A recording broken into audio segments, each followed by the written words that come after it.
Channel वाले का हार्दिक अभिनंदन है।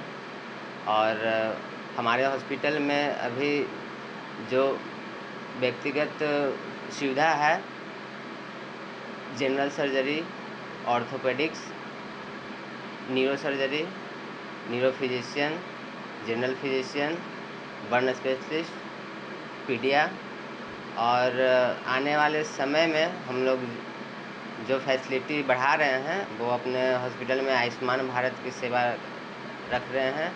अब अभी फ़िलहाल में हमारे पास प्राइवेट टीपीए इंश्योरेंस जो है उसके कैशलेस की सुविधा है। और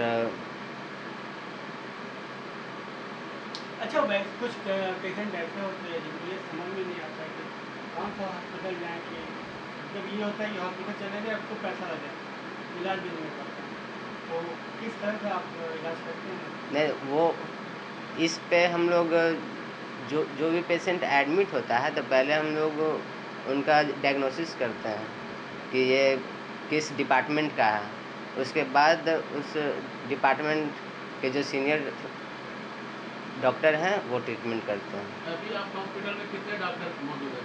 अभी हमारे हॉस्पिटल में 5 स्पेशलिस्ट डॉक्टर हैं, 5 डिपार्टमेंट के, न्यूरो, ऑर्थो, गाइनो, पीडिया और जनरल सर्जरी। पटना में इतने सारे हॉस्पिटल हैं, क्या कुछ अलग है आपके हॉस्पिटल में, क्या कुछ खास है? खास हमारे हॉस्पिटल में यह है कि अभी हम लोग चार्जेस कम रखे हुए हैं, और प्लस आयुष्मान भारत इसीलिए हम अपने हॉस्पिटल में अवेलेबल करवा रहे हैं कि जितने भी गरीब लोग हैं उनको। सबसे ज़्यादा किस प्रकार के केसेस आपके हॉस्पिटल में आते हैं?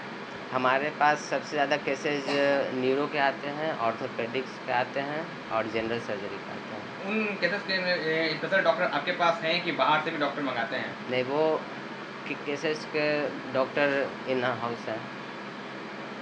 तो हॉस्पिटल मतलब लोग बड़े डॉक्टर बड़े चेहरा खोजते हैं, खासकर अगर डॉक्टर एम्स का हो तो हॉस्पिटल में जो भी लोग आते हैं काफ़ी भरोसा करते हैं। तो क्या आपके पास ऐसे कुछ डॉक्टर्स का लाइनअप है या मेंबर्स हैं?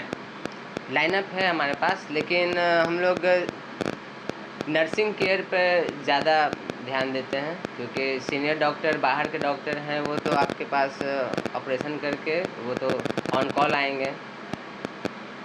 हॉस्पिटल में रख रखाव बहुत मायने रखता है पेशेंट का, कि हाँ कैसे वहाँ पे लोग रह रहे हैं, क्या सुविधा है, नर्स प्रॉपर गाइडलाइन कर रही है, फॉलो कर रही है, नहीं कर रही है, वो सब क्या सुविधा है आपमें? हाइजीन हम लोग मेंटेन करवाते हैं, और ज़्यादा से ज़्यादा लोग का पेशेंट के साथ मिलने से मना करते हैं। और अभी जो लू चल रही है उस पे हम लोग ज़्यादा ध्यान दे रहे हैं कि अगर लू वाले पेशेंट एडमिट हों तो उनका एक स्पेशल वार्ड बनाए हुए हैं, उसमें। बिहार में बहुत सारे हॉस्पिटल हैं जिन्हें लोग मौत के सौदागर भी कहते हैं। कारण क्या होता है कि वो मुर्दों का भी पैसा नहीं छोड़ते, मुर्दों से भी पैसा लेते हैं। तो क्या आपके यहाँ भी ऐसा कुछ है क्या? नहीं, ऐसा कहीं नहीं होता है, लेकिन लोग बोल देते हैं। ऐसा कोई डॉक्टर चाहेगा ही नहीं अपने हॉस्पिटल का नाम खराब हो। आपके सुविधा में देखा जाए तो कुछ दिन पहले इसके पास पैसा नहीं था तो कम पैसा में छोड़ दिए। हाँ, एक है बाहर के आए हुए थे, सिलीगुड़ी से आए हुए थे पेशेंट। पेशेंट्स अमीर भी होते हैं, गरीब भी होते हैं, बहुत सारा कंडीशन का कभी हो जाता है कि हॉस्पिटल में आते हैं तो उनका पूरा जमा पूंजी भी खत्म हो जाती है। तो उस केस में अगर कोई पेशेंट आता है तो क्या सुविधा देते हैं आप? उस सुविधा के लिए ही हम लोग जो प्रधानमंत्री का आयुष्मान भारत आया गया है, ये तो उसी को अप्लाई करके हम लोग ले रहे हैं आयुष्मान भारत। जो निहत्तर गरीब आदमी है उसका निःशुल्क परामर्श हो। किन केस में आयुष्मान कार्ड काम करता है? ऑपरेशन में सिर्फ या फिर किसी भी इलाज में? सारे केसेज में आयुष्मान भारत काम सुनने में करता आता है। है जो ऑपरेशन में ही आयुष्मान कार्ड का सुविधा। नहीं, जनरल फ्री? नहीं, उसमें होता है कि जो हॉस्पिटल को आयुष्मान भारत मिलता है तो वो कौन कौन फैसिलिटी अपने हॉस्पिटल में लें। जो डिपार्टमेंट वो अपने हॉस्पिटल में लेंगे उस डिपार्टमेंट का काम उसी हॉस्पिटल में होगा। आयुष्मान कार्ड हाँ, जो हॉस्पिटल सारे डिपार्टमेंट को लेता है तो वहाँ सारा होगा। अब तक आप जो सर्विस प्रोवाइड कर रहे हैं, क्या लगता है कि आगे फ्यूचर में सर्विस और बढ़ाने की कोशिश करेंगे? हाँ, बढ़ाने के लिए हम लोग 100 बेड का प्रयास कर रहे हैं, लगाए हुए हैं, सारा व्यवस्था